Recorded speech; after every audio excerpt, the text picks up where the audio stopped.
My son sat at the reading of the will with a smug smile, convinced that I would get nothing from his mother's $45 million inheritance. But when the lawyer read one single sentence, everything changed. The smile disappeared from Alex's face, and he started screaming so loudly that the walls of the office shook. Before we continue, please subscribe to the channel and let us know where you are listening in the comments. The coffee cup slipped from my fingers, shattering against the linoleum floor as Mrs. Wilson's voice rose through the thin apartment wall. Your damn sprinklers are flooding my begonias again. Jack, I grabbed a dish towel, kneeling among the ceramic shards, 70 years old and still cleaning up messes that weren't entirely my fault.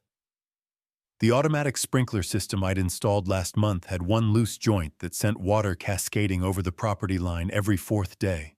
I tried explaining the repair schedule to my neighbor, but patience wasn't Margaret Wilson's strong suit. The phone rang. I ignored it, focused on sopping up the spreading coffee puddle. The machine would catch it, but the ringing persisted, cutting through Margaret's continued shouting from next door. Something about property values and inconsiderate tenants. On the sixth ring, I stood up, tossing the soaked towel into the sink. Jack Thompson speaking. Mr. Thompson, this is Sarah Jenkins from Jenkins & Associates in San Francisco. The woman's voice carried that careful, professional tone I had learned to recognize over the years, the kind that preceded bad news. I'm calling regarding Emily Rose Thompson. My hand tightened around the receiver. Nobody had called Emily by her full name in my presence for 18 years. What about her, sir? I'm very sorry to inform you that Mrs. Thompson passed away on Wednesday evening. The funeral service is scheduled for this Saturday at 3 o'clock at Sunset Memorial Chapel. The words hit like a physical blow. I sank into the kitchen chair, its familiar creak suddenly too loud in the silence that followed. Wednesday evening. That was 4 days ago. 4 days while I'd been worrying about sprinkler systems and coffee stains. Mr. Thompson, are you there? Yes. I'm here. My voice sounded strange, distant. How did you get my number? Your name was listed in Mrs. Thompson's personal effects as an emergency contact. I understand you were previously married. 25 years reduced to a legal footnote. Yes, we divorced in 2005. The words came automatically. Muscle memory from various forms and applications over the years.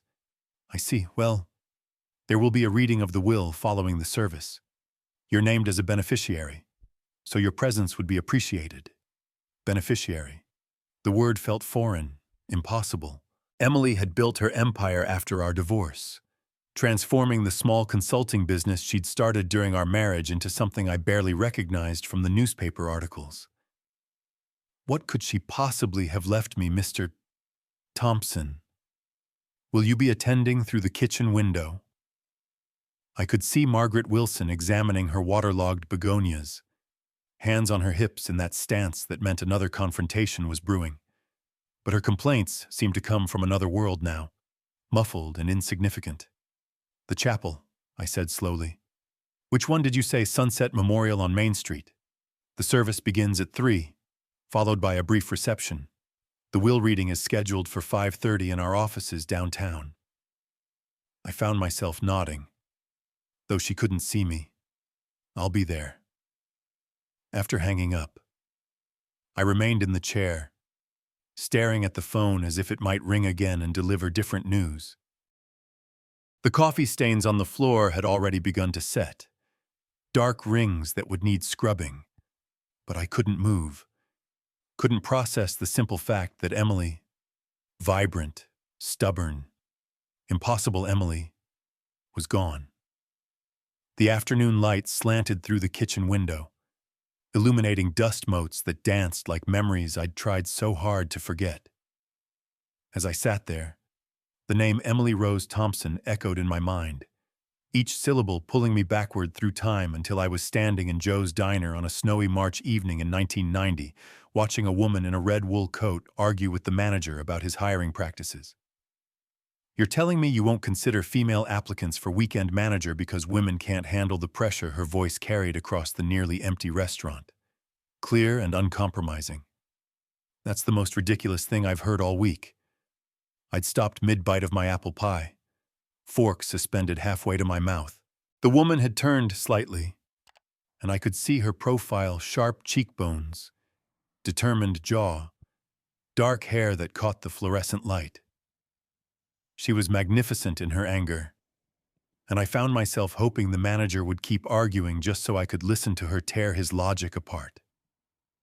Ma'am, I didn't mean any offense. Of course you didn't mean offense. You just meant to discriminate.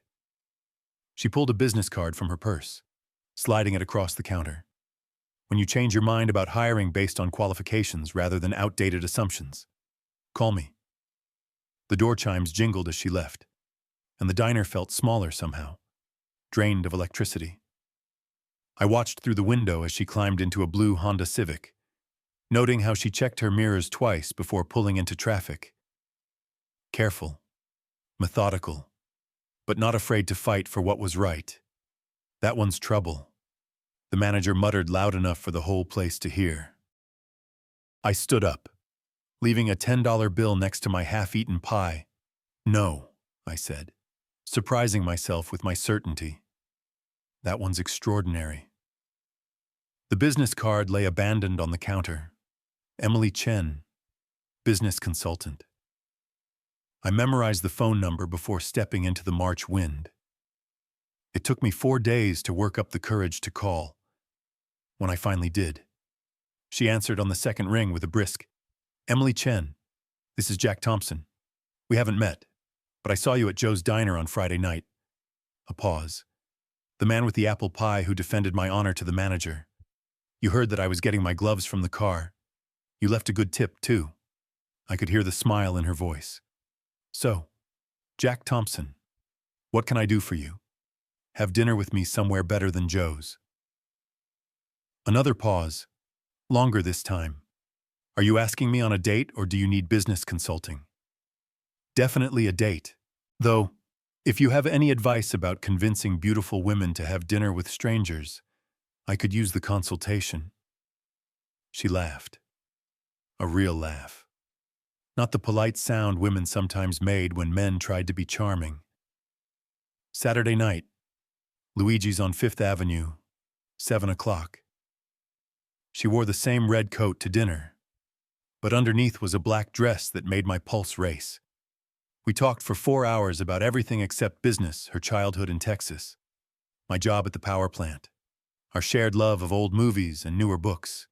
When she laughed at my story about accidentally flooding my apartment while trying to fix a leaky faucet, I knew I was falling. 8 months later, I proposed in that same diner, sliding a ring across the same counter where she'd left her business card. "Marry me, Emily Chen. Make me the luckiest man in California." She said yes before I'd finished asking. Our wedding day blazed with October sunshine, the kind of perfect weather that makes promises feel possible. Emily wore her grandmother's dress altered to fit her smaller frame and carried wildflowers we'd picked that morning. My hands shook as I slipped the ring onto her finger. "Forever," she whispered, and I believed her completely. Alex arrived 3 years later, a squalling, red-faced miracle who transformed our quiet house into something alive with purpose. I remember standing in the hospital room, watching Emily cradle our son with the same fierce determination she brought to everything else, and thinking that this perfect moment was all I'd ever need. But even then, holding that perfect baby, I noticed how Emily's eyes occasionally drifted to the business magazine someone had left on the nightstand. But as Alex grew from toddler to schoolboy, I began to notice things I'd missed in those first blissful years. When he turned 9, Emily bought him a computer. Not a toy, but a real machine worth more than my quarterly salary. "He needs to understand technology," she explained, watching him navigate programs I'd never heard of. "The future belongs to kids who think digitally." I'd suggested teaching him to fish instead. She'd laughed, but not kindly. We'd moved by then to Sunset Boulevard, a house with 4 bathrooms and a kitchen island bigger than our old apartment. Emily's consulting firm had landed a contract with a mining consortium, and suddenly, we had money for things I'd never imagined needing. A housekeeper came 3 times a week. Our refrigerator dispensed ice through the door. Alex's bedroom looked like a toy store. "Isn't this wonderful?" Emily asked one evening, gesturing at our new dining room with its crystal chandelier and table that seated 15. "We can finally entertain properly." I missed our old kitchen table scarred from years of Alex's coloring projects and our late-night conversations. This new table reflected light like a mirror, showing every fingerprint, demanding coasters and placemats. The entertaining started almost immediately. Business associates, potential clients, other successful couples whose conversations revolved around market share and investment strategies. I'd wear my best shirt and try to contribute, but discussions about hedge funds and corporate restructuring left me feeling like I was speaking a foreign language badly. "Jack works at the power plant," Emily would explain when someone asked, and I heard something new in her voice. Not pride, but an apologetic edge, as if my job required an excuse. Alex thrived in this new world. At 12, he could discuss computer programming with Emily's tech-savvy clients. At 14, he was critiquing the wine choices at restaurants I couldn't afford on my own.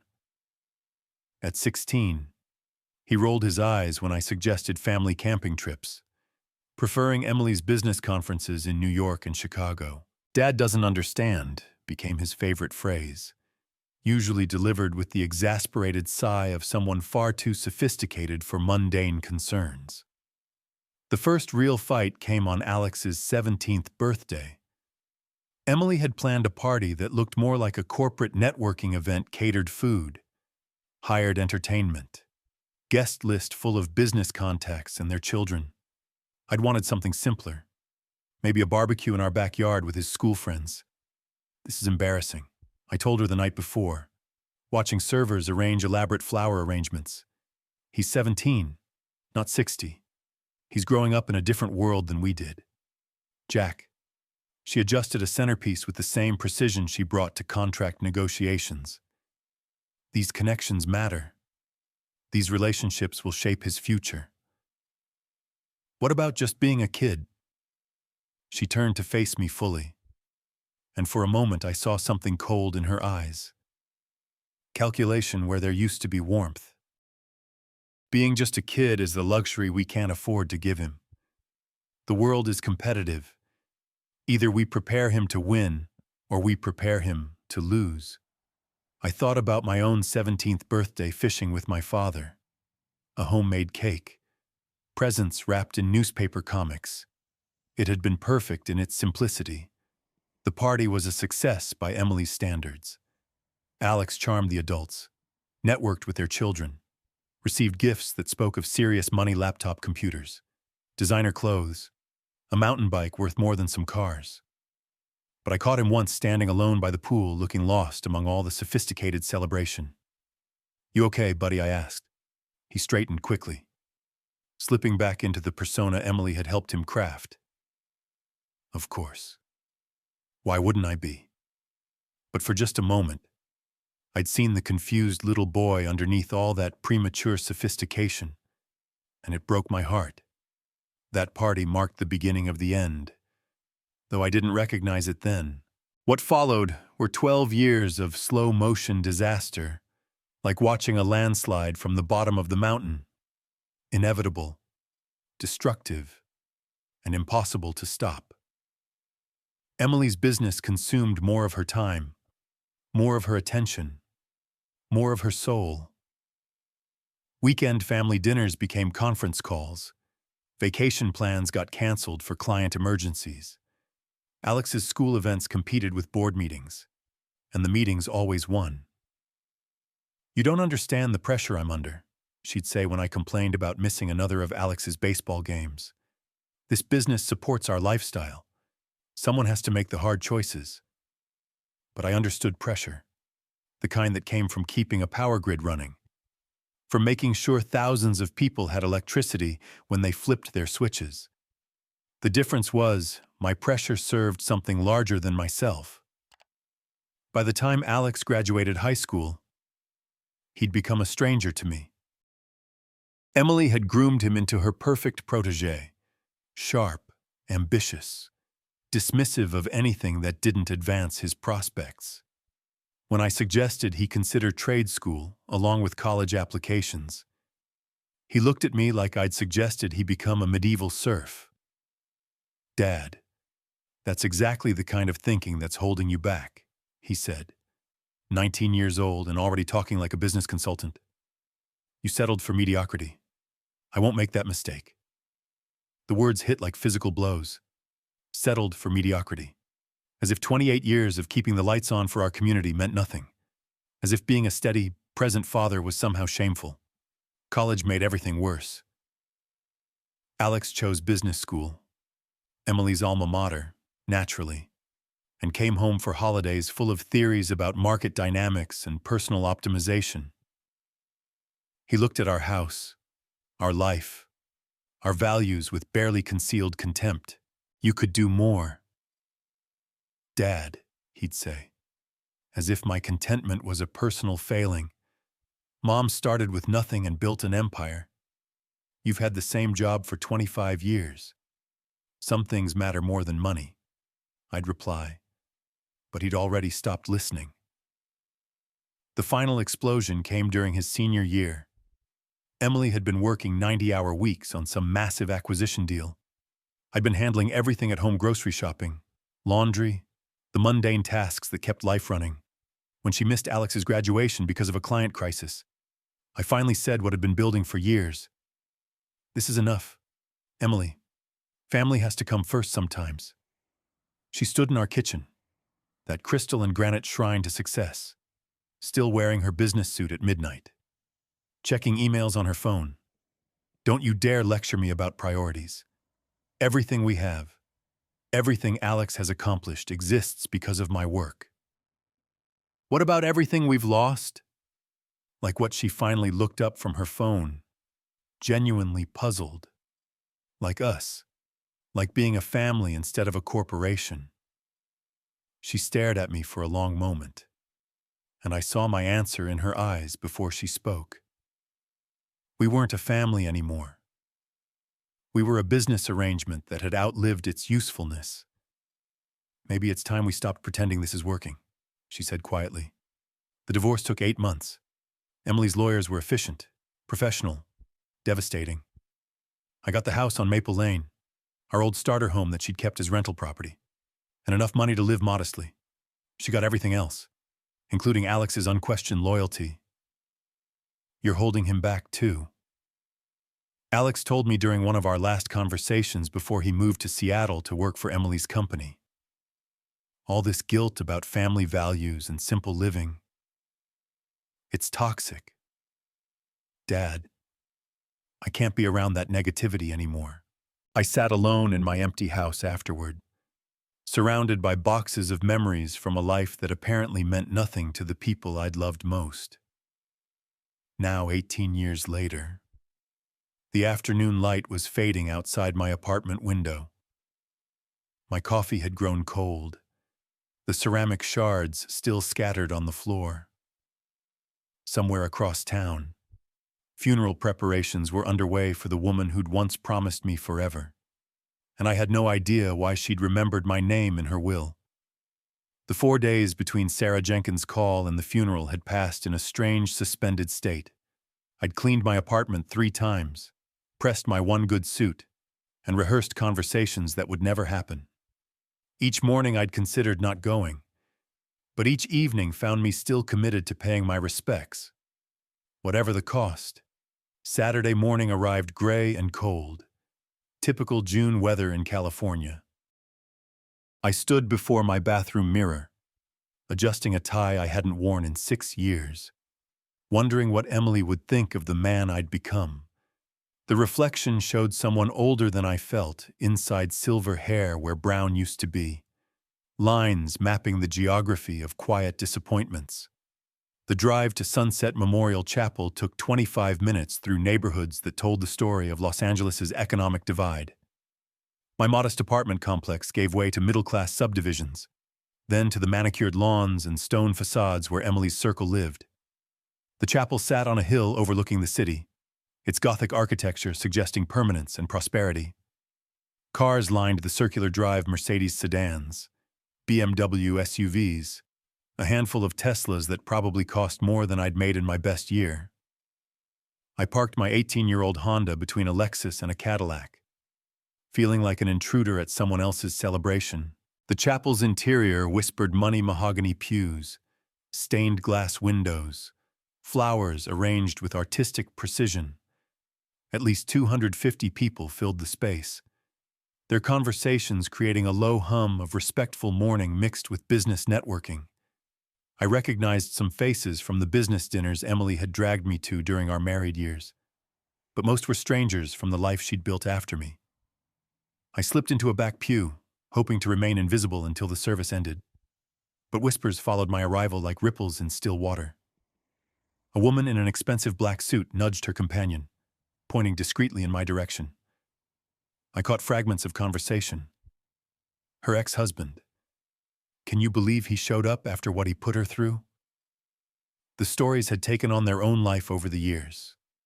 Apparently, in this version, I was the villain who'd held back a brilliant woman, the anchor that had nearly drowned her ambitions. I'd learned long ago not to fight narratives that served other people's need for simple explanations. Dad. The voice cut through the chapel's murmur like a blade. I looked up to see Alex striding down the aisle, his face a mask of disbelief and barely controlled anger. At 40, he'd inherited Emily's sharp features and commanding presence. Dressed in a suit that probably cost more than my monthly rent, success radiated from him like heat from pavement-expensive watch. Perfect haircut, the confident posture of someone who'd never doubted his place in the world. What are you doing here? His voice carried across the chapel, turning heads and silencing conversations. I stood slowly. Meeting his gaze, I came to pay my respects. You lost the right to do that 18 years ago. He moved closer, close enough that I could smell his cologne, something sophisticated and aggressive. She wouldn't want you here. Maybe not. But I needed to be here. For what? To ease your conscience, to play the grieving widower for people who know exactly what kind of husband you were. The chapel had gone completely quiet now. 250 pairs of eyes focused on our confrontation like spectators at a sporting event. I felt the familiar weight of judgment, the same pressure that had suffocated me during those final years of our marriage. But this time something was different. This time I had nothing left to lose. I'm not here to cause trouble. Alex, I'll sit in the back. I won't speak to anyone. When the service ends, I'll leave. You'll leave now. His voice rose another notch, drawing murmurs of approval from the crowd. You embarrassed her enough when she was alive. Don't compound it by pretending to grieve her death. I remained standing, holding his stare. Around us, the chapel buzzed with anticipation. Someone coughed. A cell phone vibrated against wood. Before I could respond, Alex turned to address the gathered mourners, his voice carrying the practiced authority of someone accustomed to commanding rooms. I apologize for this disruption during what should be a time of remembrance. He gestured toward me with the casual dismissal of someone swatting a fly. My father seems to have forgotten that divorce means you're no longer family. A few people nodded. Someone whispered agreement. I felt heat rising in my cheeks but forced myself to remain calm. For those who don't know, Alex continued, warming to his theme, this is Jack Thompson, the man who spent 25 years holding back one of the most brilliant women this city has ever produced. While my mother was building an empire that employed hundreds of people, he was content to punch a time clock and complain about her ambitions. Alex, that's enough. The words came out harder than I intended. Is it because I think these people deserve to understand why you're really here? He turned back to the crowd, a prosecutor addressing a jury. He took half her assets in the divorce despite contributing nothing to her success. Then he spent 18 years acting like the victim while she built something magnificent. The crowd was fully engaged now, a few heads nodding in agreement. I saw faces I recognized, former neighbors, people I'd considered friends during the marriage. None of them met my eyes. She supported him for years while he refused to grow, refused to take risks, refused to be the partner she deserved. And now that she's gone, he shows up expecting sympathy, expecting to be treated like he mattered in her life. Each word landed like a physical blow, not because they were entirely untrue, but because they reduced 25 years of marriage to a simple story of failure and blame. I thought about defending myself, explaining the complexity of what we'd shared, the love that had existed alongside the growing incompatibility. But what was the point? These people had chosen their narrative long ago. My mother died building something that will outlast all of us, Alex concluded, his voice rising with conviction. She deserved a husband who would have helped her reach those heights, not one who tried to drag her down to his level. The chapel fell silent. I stood there, fully exposed, feeling the weight of 250 judgmental stares. Part of me wanted to walk out, to spare myself the continued humiliation. But another part, the part that had loved Emily Chen more than anything else in the world, refused to be driven away from her final goodbye. "Are you finished?" I asked quietly. Alex's eyes flashed with surprise. He'd expected me to crumble, to slink away in shame. When I remained standing, his confidence flickered for just a moment. "I loved your mother for 45 years, I said, my voice carrying clearly through the silent chapel. 25 of them as her husband, 20 more as someone who wished her well, despite everything that went wrong between us. I'm not here to make claims or demand recognition. I'm here because once upon a time we made promises to each other that mattered, and I choose to honor that memory." I sat back down, folding my hands in my lap. Around me, the silence stretched uncomfortably. Alex stood frozen in the aisle, apparently unprepared for resistance to his public trial. "The service will begin in 6 minutes," someone announced from the front of the chapel. The funeral director probably, trying to restore order to his carefully orchestrated event. Alex shot me one final look of contempt before striding toward the front pew, reserved for family. As conversations gradually resumed, I caught fragments of continued gossip. Nerve of some people. Poor Alex having to deal with this. Should have stayed home. But I stayed through the eulogy that painted Emily as a visionary who'd overcome obstacles to achieve greatness. Through the readings from business associates who spoke of her leadership and innovation. Through the musical selections that emphasized triumph over adversity. When it ended, people filed past offering condolences to Alex while pointedly ignoring me. I waited until the chapel had mostly emptied before standing to leave. Mr. Thompson, a man in an expensive suit, approached. Middle-aged, professional, carrying a leather briefcase. Robert Jenkins from Jenkins and Associates. Could I have a word as the last hymn faded, and the funeral director stepped forward with closing remarks? I felt the familiar weight of exhaustion settling over me like a heavy coat. The ordeal was nearly over. In a few minutes, I could slip out through the side door, drive home to my quiet apartment, and try to forget this entire humiliating experience. Around me, people were gathering their things, purses, programs, the subtle restlessness that signals a formal event's end. Alex stood near the front, accepting condolences with the practiced grace of someone accustomed to being the center of attention.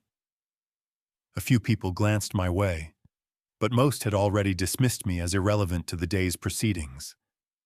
I was reaching for my jacket when a voice stopped me. "Mr. Thompson." Robert Jenkins approached with measured steps, his expensive suit impeccable despite the long ceremony. Up close, he looked younger than I'd expected, maybe 55, with sharp eyes behind wire-rimmed glasses, and the kind of confident bearing that came from years of handling wealthy clients' affairs. "I'm sorry for your loss," he said, extending his hand. "Robert Jenkins. Jenkins and Associates." We spoke briefly after the service. "Thank you." I shook his hand, noting the firm grip and direct gaze. The service was very nice. Emily would have appreciated it indeed. She was quite specific about her final arrangements. He paused, glancing around the emptying chapel. "I wonder if I might have a word with you and Alex. There are some matters we need to discuss regarding Mrs. Thompson's estate." Before I could respond, Alex appeared at my shoulder, his expression shifting from practiced grief to alert interest. "Robert, finally. I was wondering when we'd handle the business side of things." "Of course. Alex, these matters require careful attention." Robert's voice carried the measured tone of someone accustomed to delivering important news. "I'd like both of you to come to my office for the reading of your mother's will. Both of us." Alex's eyebrows rose. "Is that necessary, I mean?" "He's not." He gestured vaguely in my direction. "Your father is specifically named in the will.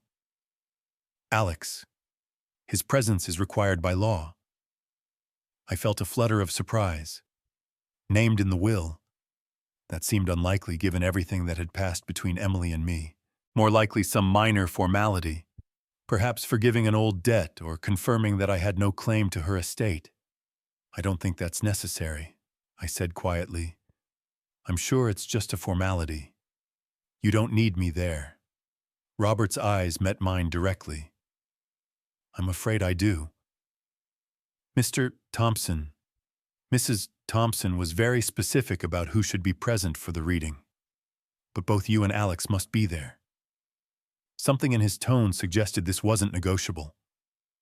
Alex looked annoyed, but shrugged with the casual confidence of someone who knew he had nothing to worry about.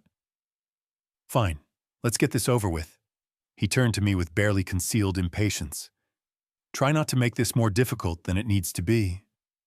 The walk to Robert's office took us 4 blocks through downtown Los Angeles, past buildings that had watched the city's fortunes rise and fall with the tech industry.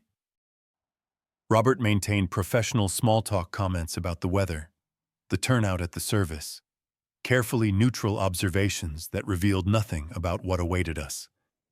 His office occupied the top floor of a restored Victorian building, all dark wood and leather-bound books that spoke of established success. Certificates and diplomas lined the walls, interrupted by photographs of Robert with various local dignitaries and business leaders. It was exactly the kind of place Emily would have chosen, prestigious but not ostentatious, successful but respectful of tradition. "Please have a seat." Robert gestured toward 2 leather chairs positioned in front of his mahogany desk. Alex claimed the chair closest to Robert, leaving me the one slightly to the side, which felt appropriate given my peripheral status in these proceedings.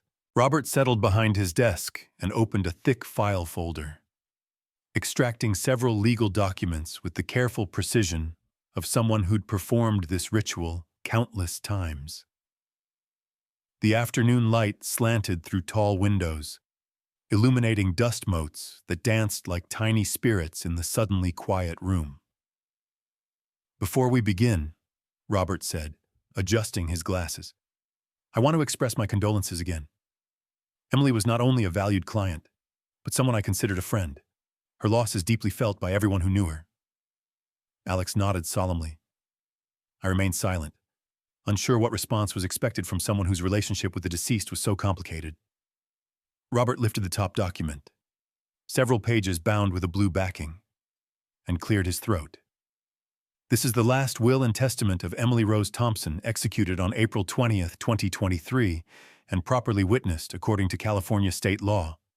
The will supersedes all previous wills and codicils only 16 months ago." I wondered what had prompted Emily to update her will so recently. Had she been sick, Had something happened that made her contemplate mortality? The will confirms that Mrs. Thompson was of sound mind and disposing memory when these documents were prepared, and that she was under no undue influence or coercion. Robert's voice carried the formal cadence of legal proceedings, each word carefully enunciated. Alex leaned forward slightly, his hands clasped together. I could see the anticipation in his posture, a man preparing to claim his inheritance, to finally step fully into the empire his mother had built. Robert turned to the second page of the will, his reading glasses catching the afternoon light, as he continued in his measured, professional tone. I hereby make the following specific bequests and devises. He read, his voice steady and clear. To my beloved son, Alex David Thompson, I leave the family home at 947 Sunset Boulevard, along with all furnishings, artwork, and personal property contained therein. Alex smiled, a satisfied expression spreading across his face. The Sunset House was worth at least $1.2 million, a substantial property with ocean views and enough space to entertain business associates properly. Additionally, Robert continued, I bequeath to Alex the sum of $750,000 to be transferred from my primary investment account within 90 days of probate. $750,000 plus the house. I watched Alex's reaction carefully, noting how his smile flickered slightly around the edges. He was pleased, certainly, but I could see him calculating in his head. $750,000 was significant money, but Emily's business empire was worth far more than that. Where was the rest? Where was the company? That's wonderful, of course, Alex said, his voice carrying a note of uncertainty he was trying to mask. But what about Mom's business interests? The company. Robert set down the first page and lifted the second, his expression remaining professionally neutral. I'm continuing with the specific bequests. Alex, please allow me to finish reading the relevant sections. I shifted in my chair, feeling increasingly like an intruder witnessing a private family moment. $750,000 was more money than I'd seen in several lifetimes. Combined with the house, Alex was receiving an inheritance that would set him up comfortably for years. It seemed appropriate, natural even. He was Emily's son, her chosen successor in life, the person she'd groomed to understand her world. The bequest to Alex, Robert continued, includes the following conditions. The inheritance is contingent upon his continued employment with Thompson Consulting Solutions for a minimum of 3 years following the date of this will's execution, or until such time as the company is sold or dissolved. Now Alex looked genuinely confused. Conditions? What kind of conditions, and what do you mean until the company is sold? Who would sell it? I'm reading the will as written. Alex, these are your mother's words, not mine. A tension I hadn't noticed before began to creep into the room. Alex's confident posture shifted slightly, his hands unclenching and reclenching in his lap. I found myself leaning forward despite my intention to remain detached from these proceedings. Let me understand this clearly, Alex said, his voice taking on an edge I recognized from our confrontation at the chapel. I get the house and $750,000, but there are strings attached, and you're talking about the company being sold. That doesn't make sense. Mom would never sell the company. It was her life's work. Robert removed his glasses and cleaned them carefully, a gesture that seemed designed to give everyone a moment to process what they'd heard. When he replaced them, his gaze moved between Alex and me with an expression I couldn't quite read. Your mother's will contains additional provisions that address the disposition of her remaining assets, he said quietly. The company, her investment portfolio, and several other significant holdings. Well, then let's hear them, Alex demanded, his patience clearly wearing thin. What are these other provisions? I watched this exchange with growing unease. Something about Robert's manner suggested that we were approaching territory none of us were prepared for. The careful way he was parsing his words, the slightly apologetic tone creeping into his voice. It reminded me of the way doctors spoke when they had difficult news to deliver. "Before I continue," Robert said, settling back in his chair, "I want to emphasize that these documents represent Mrs. Thompson's final considered wishes. They were prepared after extensive discussion and consultation, and she was adamant about their contents." The room fell silent, except for the tick of an antique clock on Robert's bookshelf. Alex stared at the lawyer with growing alarm, while I found myself wondering why Emily had insisted I be present for what seemed like a straightforward family matter. Robert lifted the third page of the will, his eyes scanning the text briefly before looking up at both of us. "However," he said, his voice carrying a weight that made my stomach tighten, "there are additional provisions that fundamentally alter the distribution of Mrs. Thompson's estate." Robert lifted his reading glasses and looked directly at me for the first time since we'd entered his office. Something in his expression made my stomach tighten, a mixture of sympathy and professional obligation that suggested I was about to hear something I wasn't prepared for. "However," he continued, his voice taking on additional weight, "the will contains provisions for the disposition of Mrs. Thompson's remaining assets, which constitute the majority of her estate." Alex leaned forward even further, his hands gripping the armrests of his chair. "Finally, let's hear about the company and the rest of her investments." Robert returned his attention to the document, clearing his throat with the deliberate pause of someone about to deliver life-changing news. "To my former husband, Jack David Thompson," he read, his words falling into the quiet office like stones into still water. "I bequeath the sum of $44 million to be transferred from my primary investment accounts and securities portfolio." The words hung in the air like smoke from an explosion. I felt my mouth fall open, a physical reaction I couldn't control. 44 million. The number was so large it didn't seem real.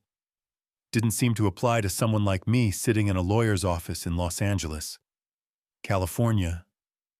"There must be some mistake," I managed to say, my voice sounding strange and distant. "Did you say 44 million, yes?" Robert's tone remained professionally neutral, but I caught something in his eyes.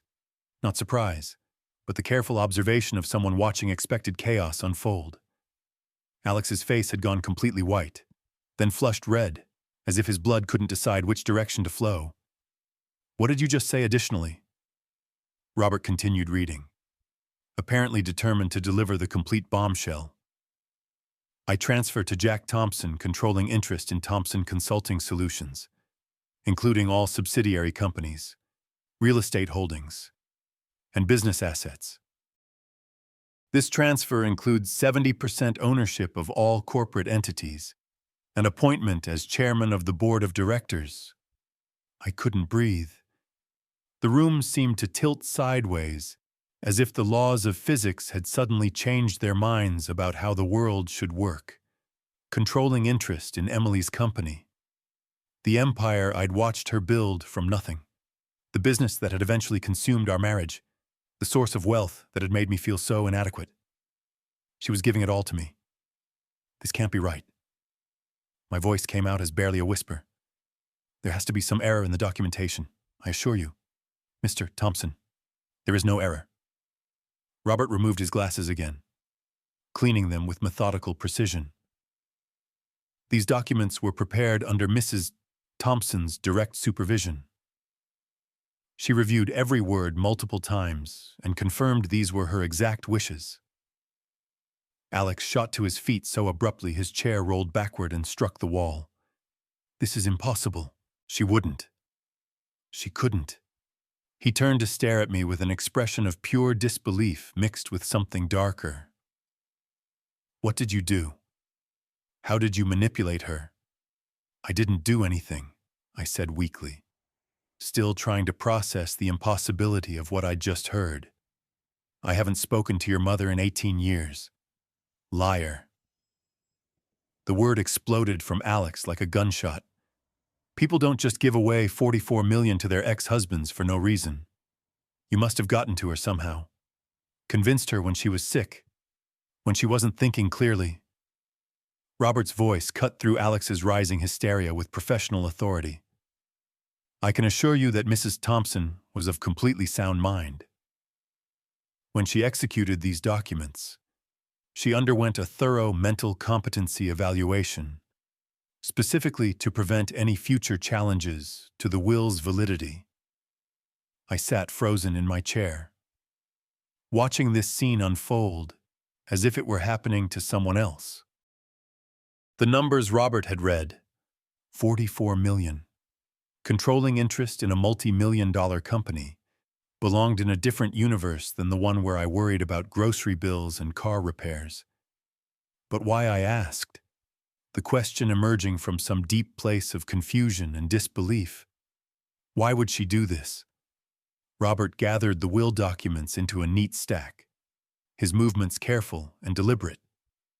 Mrs. Thompson left specific instructions regarding that question. Mr. Thompson, she asked me to share a personal message with you after reading these provisions. Alex's face contorted with rage and betrayal. A personal message. She left him a personal message but cut me out of everything that mattered. You received a substantial inheritance, Alex. Robert replied calmly. $750,000 and a valuable property represent more wealth than most people see in their lifetimes, compared to what he's getting. Alex pointed at me with a shaking finger. You're talking about hundreds of millions in total assets. The company alone is worth more than everything else combined. The room pulsed with tension so thick I could taste it, somewhere in the back of my mind. I realized that my entire life had just changed in ways I couldn't begin to comprehend. But all I could focus on was the impossible fact that Emily, stubborn, ambitious Emily, who had grown to resent everything I represented, had somehow decided to give me everything she'd built. That's when Alex completely lost control. This is fraud, he screamed, his voice cracking with rage. Criminal fraud. She was manipulated, coerced, mentally compromised. He whirled toward me, his face twisted with fury and disbelief. You did something to her. There's no other explanation. I shrank back in my chair, overwhelmed by the violence of his reaction. Alex, I swear to you, I had no contact with your mother. I didn't even know she was sick. Liar. He slammed his palm against Robert's desk, sending papers scattering. Nobody gives away everything they've built to someone who abandoned their family. Someone who couldn't even be bothered to call when she was dying. She didn't abandon anyone, I said quietly, finding some small reserve of strength. Our marriage ended. But that doesn't mean... It means exactly that. Alex's voice rose to a near shriek. You walked away from us. You took your pathetic settlement and disappeared into your pathetic little life while she built an empire. And now you want me to believe she just decided to hand it all over to you. Robert's voice cut through the chaos with professional authority. Mr. Thompson.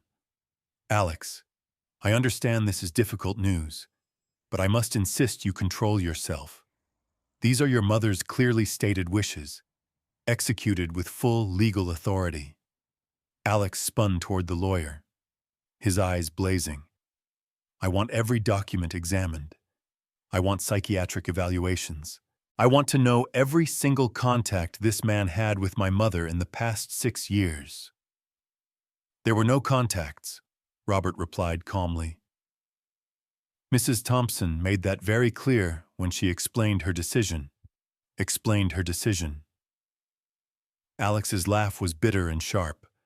So she did explain why she decided to betray her only son and give everything to the man who ruined her first marriage. She left a personal message for your father. Yes, the word father seemed to hit Alex like a physical blow. For just a moment his rage flickered, and something else showed through a pain so deep it made my chest ache. Then the fury returned, doubled in intensity. He's not my father, Alex snarled. My father would have been there when she needed him. My father would have supported her dreams instead of trying to drag her down. He turned back to me, his face contorted with years of accumulated resentment. You're nothing but a failed man who couldn't handle being married to someone better than you.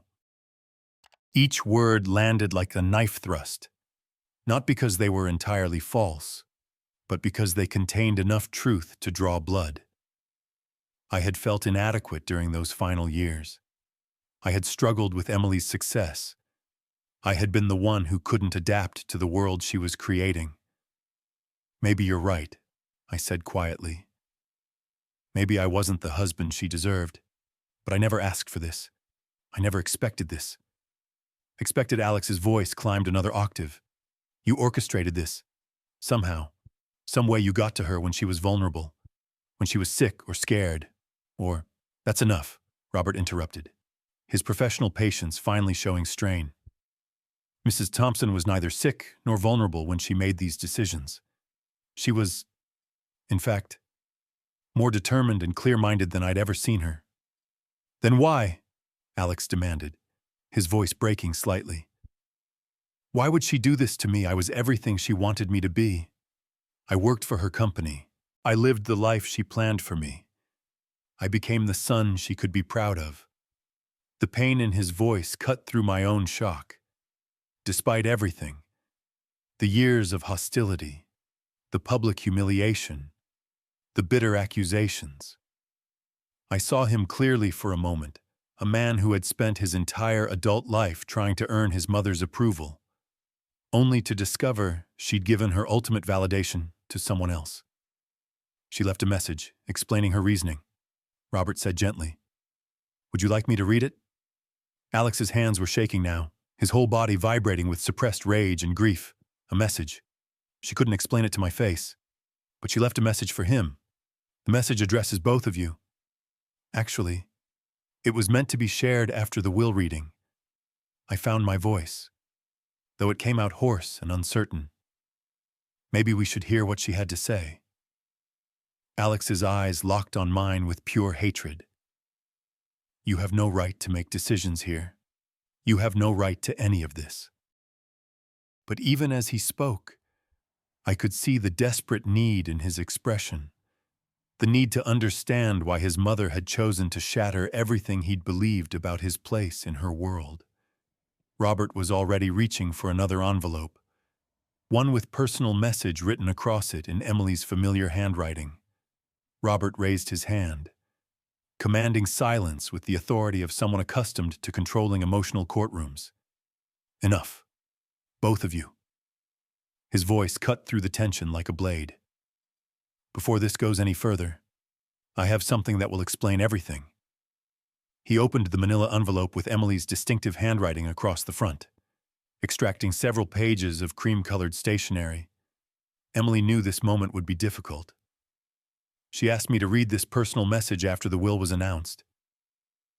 Alex slumped back into his chair, his rage momentarily displaced by desperate curiosity. I remained frozen, afraid to hope for understanding, but desperate for any explanation that might make sense of this impossible situation. Robert cleared his throat and began reading in Emily's own words. My dearest Jack, if you're hearing this, it means I'm gone, and you're probably sitting in Robert's office, wondering if the entire world has lost its mind.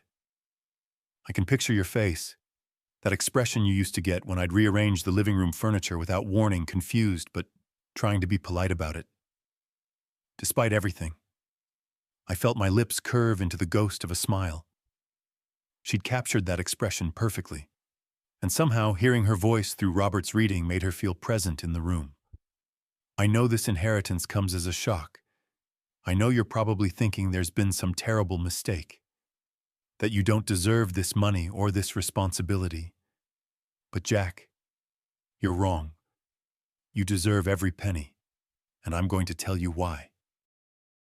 Robert paused, glancing up at both of us before continuing. I never stopped loving you. Not during our worst fights. Not during the divorce proceedings.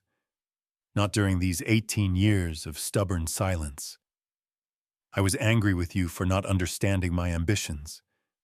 but I was angrier with myself for choosing those ambitions over our marriage. You tried to save us, Jack. You begged me to find balance, to remember what mattered. I was too proud and too afraid to listen. The words hit me like physical blows. I felt tears starting, hot and unexpected, as decades of guilt and regret crystallized into this moment of impossible absolution. Alex, the message continued, and I saw my son's head snap up at hearing his name. My beautiful, brilliant boy. I know you're furious right now.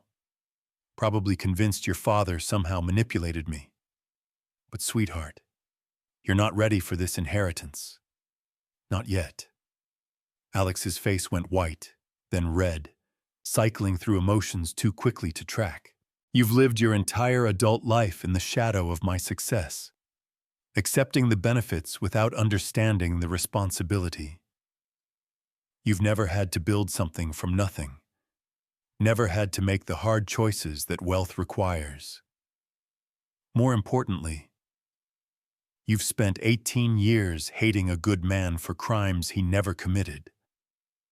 That's not true, Alex whispered, but his voice lacked conviction.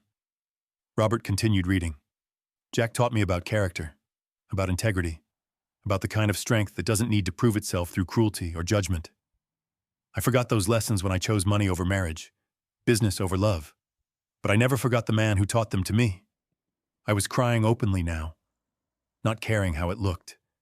Emily's words were rebuilding something inside me that I thought was permanently broken, the sense that I had value, that my quiet life of dignity and service meant something.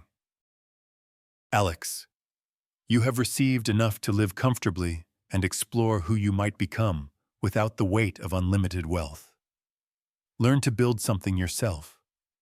Learn to value people over profit. Learn to forgive your father for the crime of being human and imperfect. Alex made a sound like a wounded animal, but whether from rage or pain, I couldn't tell. Jack, you're inheriting more than money.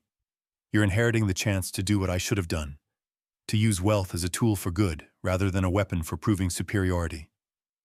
I trust you because you never wanted this, because you'll never use it to hurt people the way I sometimes did. The message continued for several more paragraphs, outlining practical arrangements and expressing hopes for both our futures.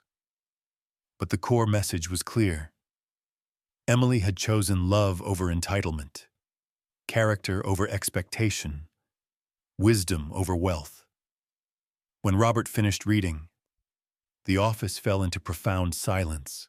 I sat with tears on my cheeks, overwhelmed by the gift of knowing that Emily had loved me until the end. Alex stared at the floor, his entire worldview crumbling around him. Finally, Robert folded the letter carefully and placed it back in its envelope. She asked me to give this to you, Jack. The original is yours to keep. I reached for the letter with trembling hands, holding the last conversation I would ever have with the woman who had shaped my life in ways both beautiful and painful. The weight of Emily's words settled over the office like dust after an explosion. For several minutes, none of us spoke. I held her letter against my chest, feeling the physical reality of her final gift. Not just the money, but the restoration of my worth in her eyes, and more importantly, in my own. Alex was the first to break the silence. This isn't over, he said quietly, but the fire had gone out of his voice. I can contest this. Mental incapacity, undue influence, fraud. There are ways to challenge a will. I looked at him. Really looked at him. For the first time since we'd entered Robert's office. I saw a man who had spent his entire life expecting the world to bend to his wishes, who had never learned that love couldn't be inherited or demanded, only earned. You could try, I said gently, but your mother was right. Alex, you're not ready for this responsibility, and you are. His laugh was bitter, hollow. You're a nobody. Dad, a retired power plant worker with no business experience, no connections, no understanding of what it takes to run a company worth hundreds of millions. For a moment, the old Jack, the one who had felt inadequate for 25 years, wanted to agree with him. But Emily's words echoed in my mind. You deserve every penny. Maybe you're right, I said, standing up slowly. Maybe I don't know anything about running a business empire, but I know something your mother valued more than business expertise. What's that? I know the difference between serving others and serving myself. Alex's face twisted with a final flash of rage. This is insane. She was sick. She was old. She wasn't thinking clearly. Robert's voice cut through the outburst with professional finality. Your mother was 65 years old and in perfect mental health when she executed these documents. She underwent extensive psychological evaluation, specifically to prevent the kind of challenges you're threatening. Then why Alex's voice cracked like a teenager's? Why would she do this to me? I felt a surge of unexpected compassion for this angry man who was, despite everything, still my son. She didn't do it to you, Alex. She did it for you. She gave you a chance to discover who you are when you're not living in the shadow of unlimited wealth. I don't want that chance. The words exploded from him with the force of 18 years of entitlement and expectation. I want what's rightfully mine. What's rightfully yours, I said quietly, is $750,000 and a house worth nearly $1.5 million. That's more than most people see in a lifetime. What you think you deserved was never really yours to begin with. Alex stared at me for a long moment, and I saw him realize that something fundamental had changed. The man he'd publicly humiliated that morning, the father he'd dismissed as a failure, was no longer asking for his approval or understanding. You think you've won, he said, gathering his coat with shaking hands. You think this makes you some kind of hero? No, I replied, and I felt the truth of it in my bones. I think it makes me responsible. He stood at the office door for a moment, seeming smaller than when he'd entered. This isn't finished. Yes, it is, I said gently. This finished the moment your mother made her choice. The only question now is what you do with the life she's given you. He left without another word, the door closing behind him with a soft click that seemed to echo in the sudden quiet. Robert began organizing papers on his desk, the rustle of documents returning us to practical reality. There will be paperwork to complete, accounts to transfer, board meetings to schedule. The company's current management team is excellent. They can help you transition into your new role. I nodded, still processing the magnitude of what had happened. Robert, can I ask you something? Of course. Did she really love me, even after everything that went wrong between us? He smiled, the first genuine smile I'd seen from him all day. Jack, she talked about you every time we met. Not about the divorce, not about the problems. About the man who taught her that success without character is just expensive failure. I walked out of that office a different man than the one who had entered. The afternoon sun felt warmer, the air cleaner. I had work to do, responsibilities to embrace, a company to learn about and improve. But for the first time in 18 years, I felt worthy of the challenge. Justice, I realized, wasn't about revenge or vindication. It was about recognition. The recognition that character matters more than credentials, that patience outlasts entitlement, and that love, real love, never truly dies. Emily had seen all of that, and in her final act, she had given me the chance to prove her right. If you like this story, please like this video, subscribe to the channel, and share your impressions of this story in the comments. To listen to the next story, click on the box on the left. Thank you for watching.